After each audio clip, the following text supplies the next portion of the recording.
soir.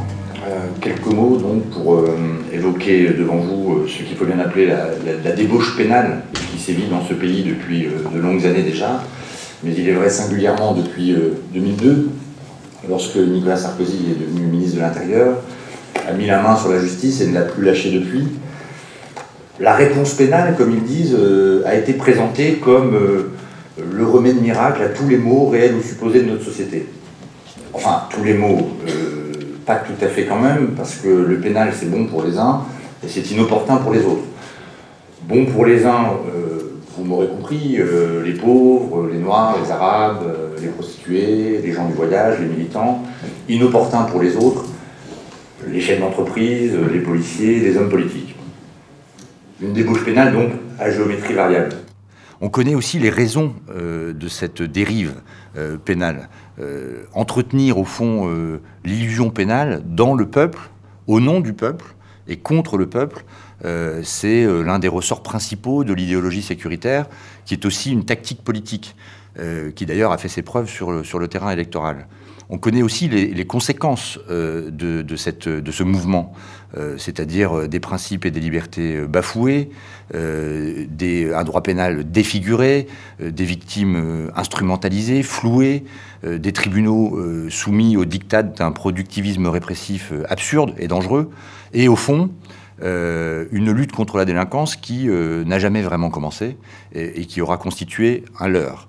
Alors il est urgent de rompre, et de rompre vraiment, avec cette logique qui n'en est pas une, cette idéologie sans idée, cette doxa très puissante, et je dirais même au-delà, cet imaginaire qui a fini par tous nous contaminer, bien au-delà des rangs de la droite.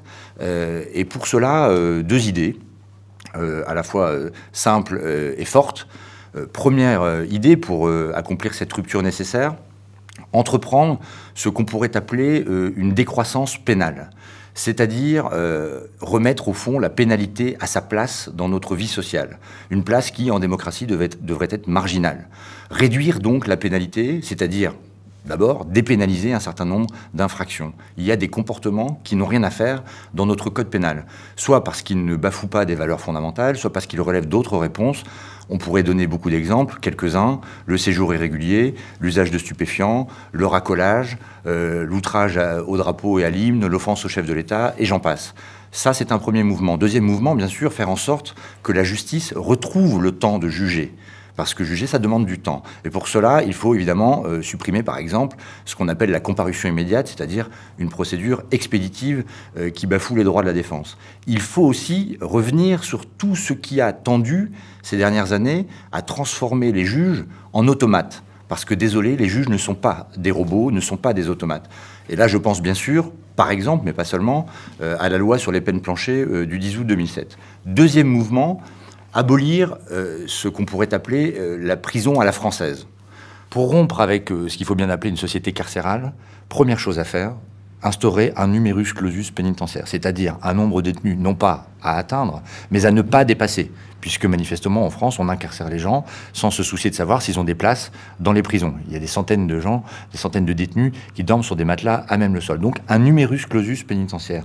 Nombreux sont ceux qui le proposent dans le monde associatif et professionnel. On n'entend pas le politique se saisir de cette question. Elle est pourtant cruciale.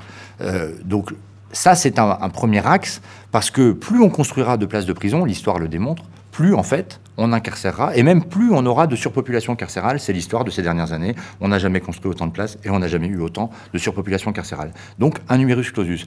Mais pas seulement, aussi une déflation plus générale, pour précisément ne pas être dans une logique de chiffres à atteindre.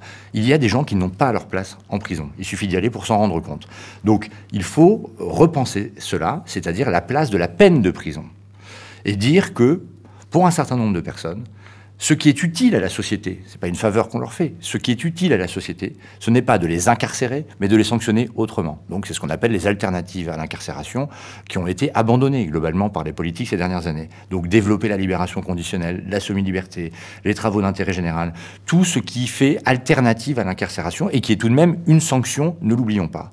Et bien sûr, restaurer les droits des détenus en prison. C'est-à-dire, par exemple, construire des unités de vie familiale pour que les détenus aient le maintien de leurs liens familiaux, puissent avoir une vie sexuelle, puissent voir leurs proches, ce qui n'est pas possible aujourd'hui. Leur permettre de s'associer, de se réunir, ce qui n'est pas possible aujourd'hui. Les détenus n'ont pas de représentants, n'ont pas d'expression, ils sont privés de tout, y compris de parole. Bon, donc, moins de monde en prison, des alternatives, et bien sûr, transformer les établissements pénitentiaires pour en faire des lieux de vie, et non pas des lieux d'exclusion comme c'est le cas aujourd'hui. Donc non, la pénalisation et l'incarcération massive ne sont pas des horizons indépassables de notre société. Dans une loi du 27 mars 2012, il est écrit noir sur blanc que le nombre de personnes écrouées détenues sera, à horizon 2017, de 80 000. Voilà. Comme si c'était au fond le destin de ce pays que d'arriver à incarcérer 80 000 personnes. Eh bien non, comme dirait l'autre, je pense aux champions du volontarisme, ce n'est pas une fatalité.